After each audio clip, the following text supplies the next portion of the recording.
লোক ঠিকই বলে ভালো সময়টা বেশি দিনের জন্য থাকে না। তো আমি নবদ্বীপের আজকে দ্বিতীয় দিন। তো আজকে আমরা যাব জল মন্দিরে। তো আমার গলার অবস্থাটা একটু খারাপ, বন্ধুরা তোমরা একটু মানিয়ে নিও। তো আমরা বেরিয়ে পড়েছি, চলো তোমরা আজকে কন্টিনিউ ভিডিওটা দেখো, আশা করছি খুব ভালো লাগবে। বাবুন বিট্টুকে কেমন লাগছে বলো। নবদ্বীপ থেকে বেরিয়ে এসেছি, কিছুদিন হলো আমি বাড়ি চলে এসেছি।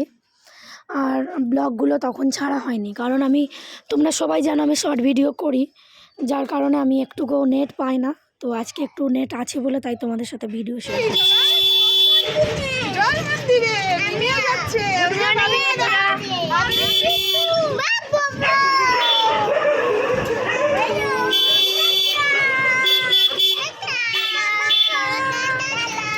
আমরা সবাই মিলে যাচ্ছি জল মন্দিরে, ঠিক আছে? তোমরা আজকে ভিডিওটা দেখতে থাকো, আশা করছি ভালো লাগবে। আমরা এখানে চলে এসেছি জল মন্দিরে। এখানে জল মন্দিরে আমি দিদিভাই আর পুচকিদের নিয়ে চলে এসেছি। এখানে প্রচুর পরিমাণে হরিণ, এই দেখো হরিণ, দেখেছ? দারুণ একটা জায়গা। সাথে থাকো, পাশে থাকো, আশা করছি আজকে ব্লগটা দারুণ লাগবে।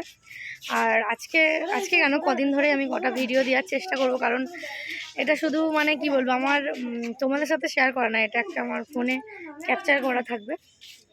তো পরবর্তীকালে যদি আমি কোনোদিনও দেখতে পাই, এই দেখো কত বড় বড় হরিণ, দেখতে পাচ্ছ? আর এই দেখো দিদি ভাই, হ্যালো করো সবাই। এটা তো স্মার্ট লাগছে না? আর আমাকে কেমন লাগছে বলে?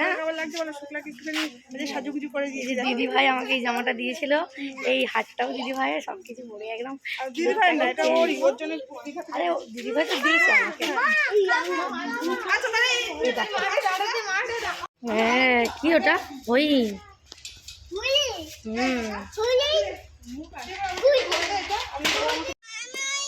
চলো হরিণের খাবার আছে সব। তো পার, হ্যাঁ হরিণ। মুখগুলো কালো করে গেল। আচ্ছা, এই জল মন্দিরের মানে বৈশিষ্ট্য কি জানো? যে কিসের জন্য? হ্যাঁ, ইংরেজি আমলেই করেছিল। আমরা ছোটবেলায় যখন ছিলাম, এটার কোনো মানে নবদ্বীপে যেমন মায়াপুর, প্রাচীন মায়াপুর বা জন্মস্থানে যে মাহাত্ম আছে, এর কোনো মাহাত্ম নেই। এটা ফরেনাররা জাস্ট মানে এমনি ঘোরার জন্যই করেছে, এমনি টুরিস্ট স্পট। আলাদা যে নবদ্বীপের মধ্যে যে একটা মাহাত্ম বলে জায়গা, সেটা কিন্তু এটা নয়। এটা জাস্ট মানে টুরিস্ট। সবাই দেখবে যে শৌখিন, দেখো সব শৌখিন তৈরি করা হয়েছে, সবাই দেখে ভালো মনোরঞ্জন। তোমরা একটু দেখেছো সাধন সাথীর ব্লগ, অনেকে সাধন সাথী এখানে এসে ব্লগ করতে, এখানটায় বসে বসে কী সব খেত, চানা মুড়ি টুড়ি খেত, দেখেছি। এইটাই রিসেন্ট, বেশি দিন হয়নি। আমরা ছোটবেলায় এটা ছিল না। ওইদিকে কেশবজির মন্দিরটা আছে, একটু ঘুরে চলে যাই। কেশবজির মন্দিরটা তো পরিমাণে জ্বালাতন করছে, মাথা খারাপ করে দিচ্ছে, মানে ঠিকঠাক ভাবে ঘুরবো, ছবি তুলবো, কিছুই করতে পারছি না।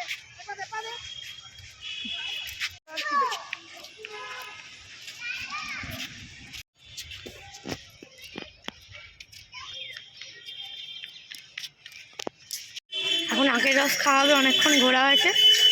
বাইরের দিকটা মন্দিরটা এরম।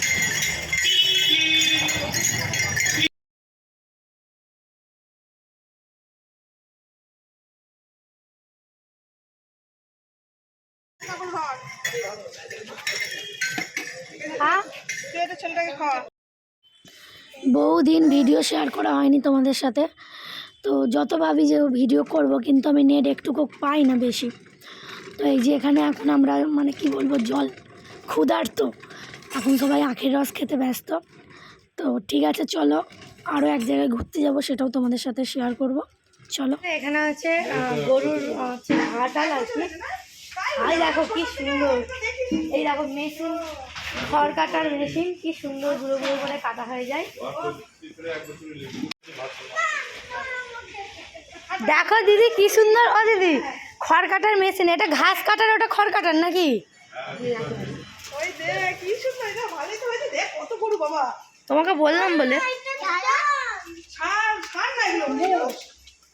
এই দেখো এগুলো সব বাছুর।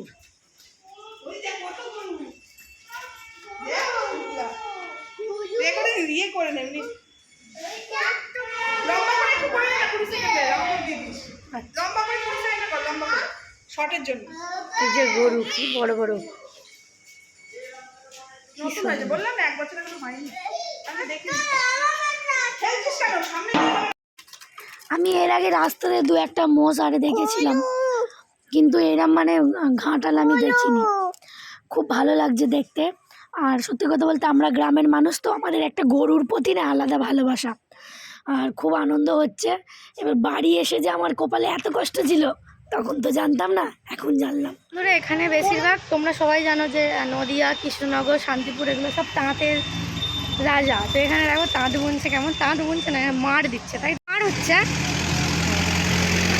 আর ওই যে ওখানে যে যেগুলো আছে ওগুলো কি পিওর সুতি? ওইগুলো অন্য লোকেদের। ও এগুলো এইগুলোই মানে 300-400 টাকা করে এখন সব বিক্রি হচ্ছে। এগুলো তোমাদের পাইকারি রেটে কেমন বিক্রি হয় এখানে? ও 300 টাকা হবে, কারণ এটা গামছার দামই 100 টাকা, তাও তো 300 টাকা কম, তাই না? খুব সুন্দর।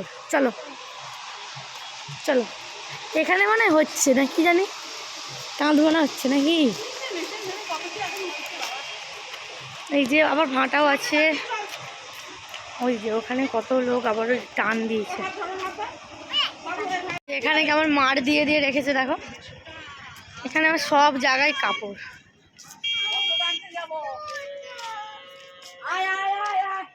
এই দেখো এইগুলো কি মার হচ্ছে দাদু?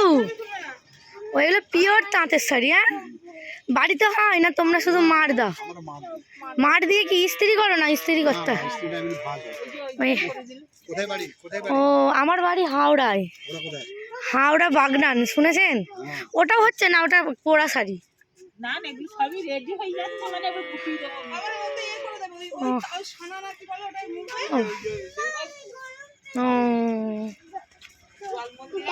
গরুর গোয়ালে যাবে, ওকে গোয়ালে রেখে দাও। ওকে এক কাজ করি, ওই গোয়ালের ওখানে একটা কাজ দেখে দেবো, দাঁড়াও। খুব গরুকে ভালোবাসিস তো, তোর বাবাকে ওখানে একটা ঘাটাল বানিয়ে দিতে বলবো, দাঁড়া। কাজ যে আর গাড়িও পাচ্ছি না, একটাও গাড়ি পাচ্ছি না। বৃদ্ধাশ্রম আছে, পড়ে যাবি ভাবি। নদী, এটা বৃদ্ধাশ্রম। আমরা এখন বাড়ি যাচ্ছি, আমাদের ঘোরা কমপ্লিট। চলো বাড়ি যাই, মাসিমার হাতে রান্না।